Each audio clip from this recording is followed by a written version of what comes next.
in the Middle East. So tomorrow, Anna, you got to go live in the Middle East. Where would you live? You can pick one city, any city. You can, as far away as, say, Pakistan. You could live in Karachi. You could live in Cairo. You could live in Amman, Jordan. You seem to love Lebanon. I mean, Beirut's nice when the bombing's not happening and the assassinations have stopped. Or you could live in Syria. I hear that's wonderful in the summer. Well, we now have Al-Qaeda terrorists leading Syria. Or the Houthis, I'm sure, would make room for you. Yeah. Tel Aviv, or the West Bank, Ramallah, I think is wonderful for like a little, in the fall, it gets lovely. Where would you live? What city would you live in? Well, where do you think you'd be comfortable in that dress? I'm sure it would not be comfortable in this dress in any of the various Middle Eastern countries that have been destabilized by you're not really, you're not really blaming it on Whitey. Listen. Are you? You're blaming Islam on Whitey? I'm not blaming Islam on Whitey. But what you're saying is we destabilized. That's why you can't wear that dress. Did we not destabilize? Wait a second. We were funding terrorist organizations in Syria during the Syrian civil war, starting under the Obama administration. That's why did that not destabilize Syria? No, what's destabilized? There's a literal Al-Qaeda terrorist. We're talking about your dress. Oh, why? It looks good. I know it looks good. You're saying you can't wear that dress in Syria because of Whitey destabilizing? I didn't say that. Okay, that's what You're putting words in my mouth. Okay, great. But the United States did destabilize various Middle Eastern countries. Are you going to deny that? And I asked about the dress, and you went right to destabilize. So is that why you couldn't wear that dress? Why couldn't you wear that dress? Why couldn't you walk down? You want me to talk about jihadism and Islam, but like... Why won't you? Listen... Why won't you? I mean, Why? I don't believe in jihadism, which is why I'm furious that the United States just had a freaking Al-Qaeda terrorist in the White House. It's not just jihadism that is preventing you from wearing that dress. Are you saying every Muslim is a jihad? I don't think they are. Bill. Okay, why can't you wear that dress? Let's focus for a second. No, you won't answer this question. Okay, I like what Bill Maher did there. I think Bill Maher talked too much, though. He should have just said, what Middle Eastern country would you like to move to, and let her stew in that. Because I think he interrupted her too much, and it gave her room to come up with some other stupid answer, like the whole destabilization thing.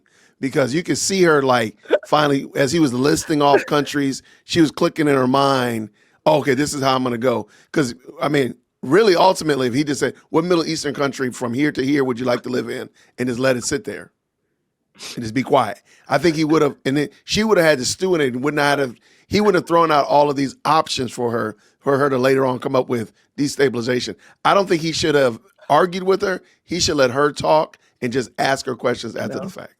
No, I disagree. I disagree on this one. Let me get in here, please. Listen, this is one time he needed to filibuster. I think it is about, she talk a lot. They have their own program. They do all the talking they want to do. That's his show now. And he knew where she was coming from. So now I thought he nailed her. I thought after he kept going to make sure that she didn't have a chance to say something because he knew what her position was already.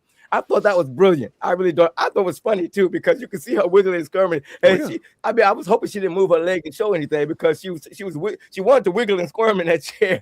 You could tell the way he was talking to her that he was nailing her on her. Because if you look at some of her videos, she dogs America like crazy. So the point was, listen, if we're so bad, what other country would you like to go to and stay? No, just give us a country. And he kept it going to just let her squirm. I thought that was brilliant. I thought it was brilliant. I don't know who this young lady is. The only actual answer she could possibly have given is Dubai, UAE, maybe is the closest you can get for a Western woman, especially going to the Middle East. But she showed her ignorance. And we see this all the time. Most people can't even find the Middle East on the map, y'all. You understand that. Most people don't even know where Syria is at, where Iraq is at, where Iran is at. And so they definitely don't know about the cultures and they don't understand the customs and they can't wrap their minds around the fact that, I can't do whatever I want to do in the entire world. They'll kill you. That's what happened, by the way. Depending on the country she picks, they'll kill you. And the issue is she was so confident in her ignorance. So confident. She clearly has no idea what she's talking about. There's nothing wrong with saying, you know what? Maybe I need to brush up on the Middle East. It doesn't make me less of a person. It doesn't make me this horrible individual. If anything, it makes me better to say, I don't know. But instead, while Bill Maher was sitting there holding on to that cigar that he absolutely is using for a prop, it wasn't lit. He wasn't going to light it, right? But it's so unfortunate that after that experience, she probably walked away patting herself on the back, right? Oh, Bill's this horrible individual. He's so mean. He was picking on me. And I wondered, did she ever ask herself, maybe I should read up a little bit more about the Middle East. Maybe I should stop listening to the narrative that America destabilized the Middle East and it's completely their fault that I can't wear a dress over there. That is just factually and historically inaccurate. And I just hope that someone wakes up one day and says, I don't want to be wrong anymore. I'm concerned more about accuracy than I do about winning a conversation. When he asked her, where in the Middle East can you live or go with that dress on? Nowhere. That's what I mean. Yeah. He could have stopped right there and just said nothing. Right. And it's like, where are you going with this? I agree. That's Celeste, what I meant. Where are you going with your shoulders out in the Middle East? Like, where are you going? I personally have a huge issue with travel. I do it. I go, but I'm not in love with going anywhere. So that's not necessarily a question for me. I think the highlight for me was when he said to her, I believe Hezbollah could make room for you. I was like, you are a true comedian. That was slick. Hezbollah could make some room for you. I do think, though, Ana Kasparian is another one. My mom used to say all the time, everybody sounds good when they're the only one talking. And Ana Kasparian is used to talking on the Young Turks in her echo chamber, but and she sounds great, I'm sure. And she sounds highly intelligent. And she sounds like all of her commentary is really smart. As soon as it gets tested, then we can see what it's really worth. And her in that chair with that dress got tested, and we could find out that she failed the test. She absolutely failed the test. And fortunately, it was on display for everyone to see in the Club Random audience. So I'm very happy that it happened. I want more people to have that same type of test, because you cannot understand. We all walk around and say iron sharpens iron.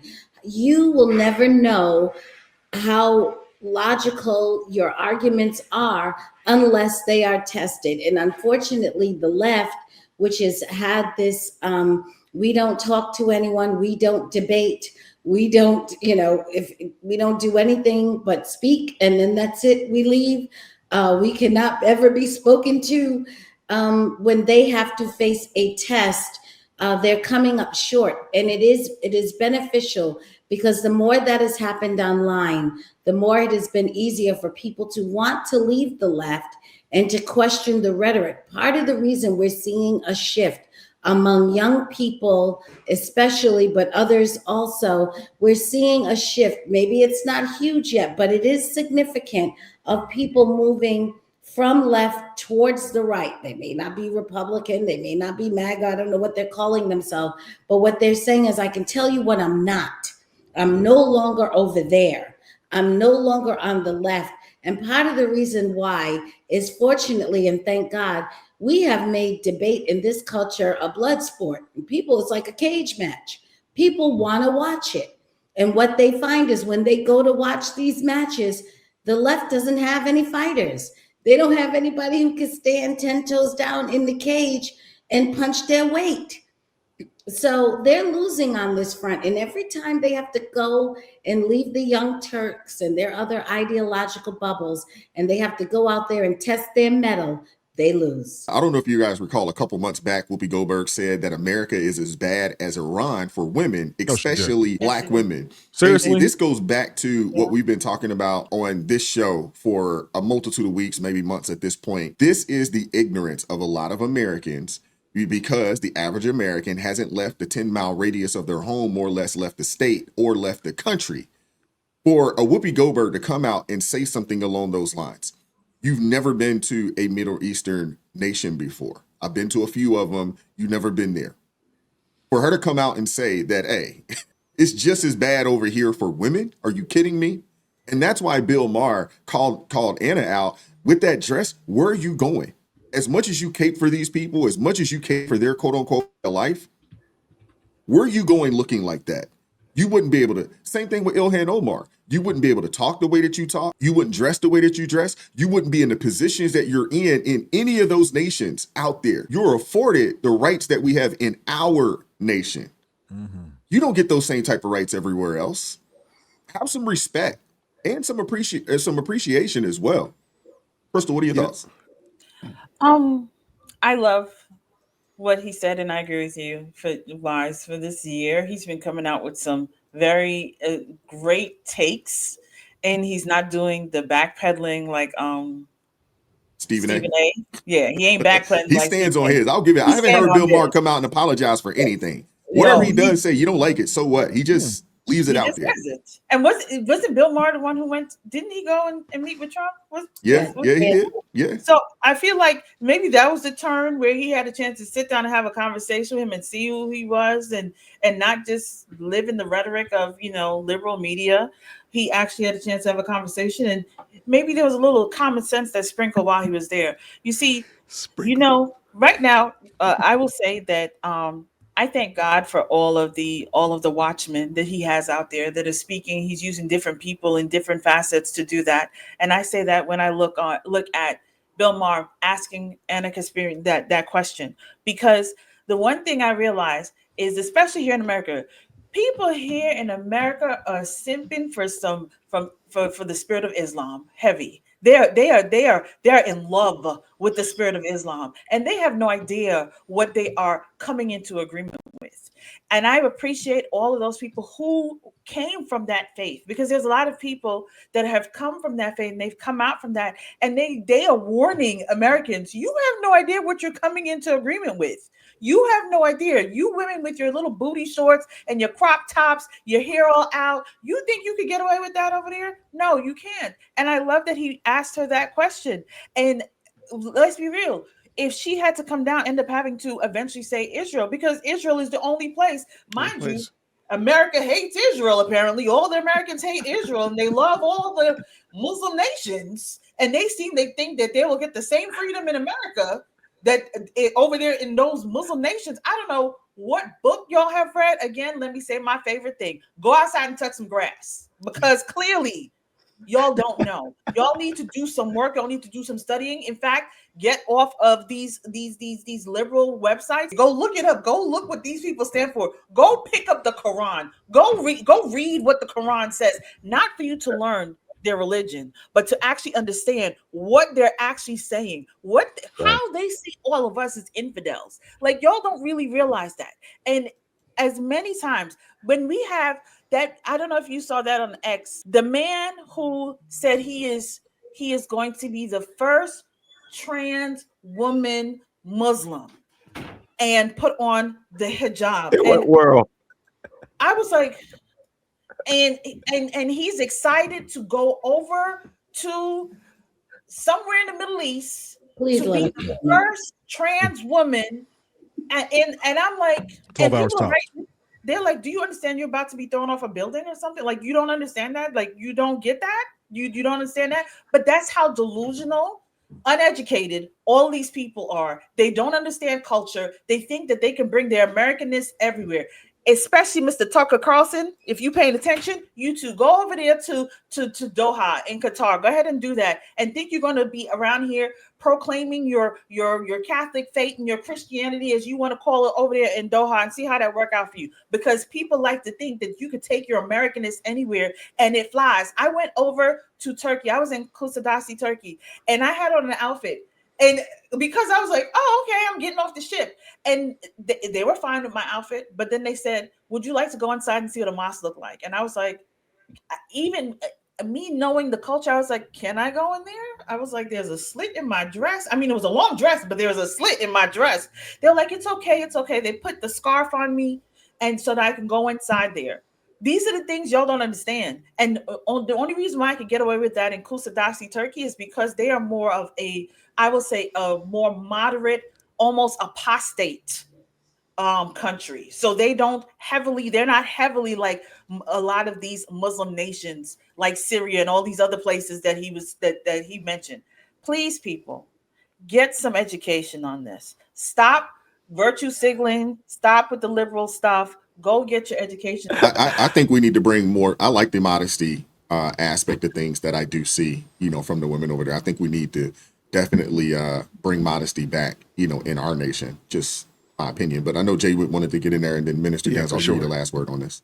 Yeah, absolutely. Just to go with what you said about modesty, we do need to teach modesty. I agree with that. The evil demonic modesty, the false self-righteousness of Islam, that's not what we need. But I do want to just also add that with the influx, if you will, of Islam and Islamic takeovers and whatnot here in the United States, I do think we would do ourselves a great service to actually look at what this is and be honest about it. You look at various communities up north, Dearborn, Michigan. Look at what's happening in Minneapolis. Look at what's trying to happen in Texas. Like, be honest about it and look at it and see, is this really what you want to be a part of? And realize that the secularization, they're not talking about secularized, like they said, Turkey. They're not talking about that. They're talking about definitely a more stricter Islam. And do you really want that when the smoke clears? So those are just my 2 points, and I appreciate it.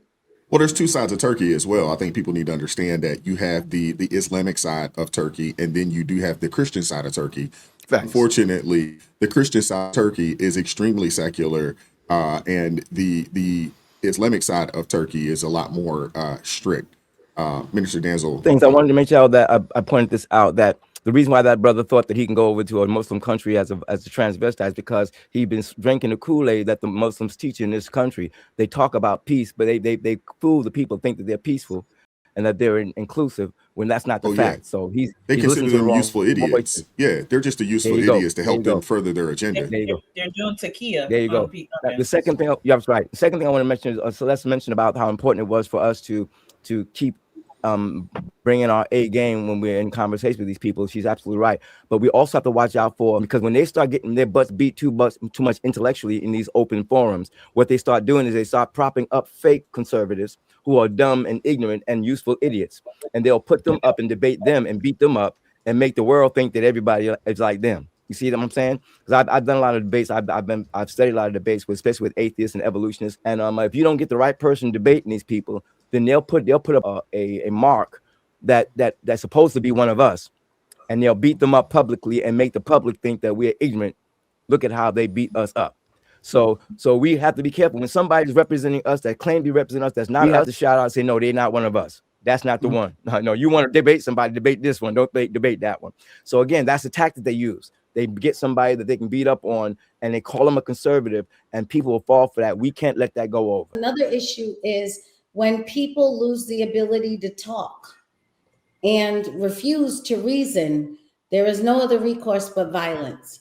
So always stay respectful, but stay on guard. Right. Absolutely. That's right. Absolutely. I want to hear from you guys in the comment section. What are your thoughts? Hit the like button, share the video, subscribe to the channel, turn the notifications on to all so you never miss an upload. Consider joining the ARP family or buy your brother a coffee. That link's in the description box below. Shout out to the brother Eric Plummer supporting the channel via Cash App. That link's in the description box below as well. Join us Monday through Friday, 9:30 a.m. Eastern Standard Time for ARP in the morning. And as always, keep God first. Stay prayed up. We'll catch up with you all next time. You guys take care, man. God bless. Peace.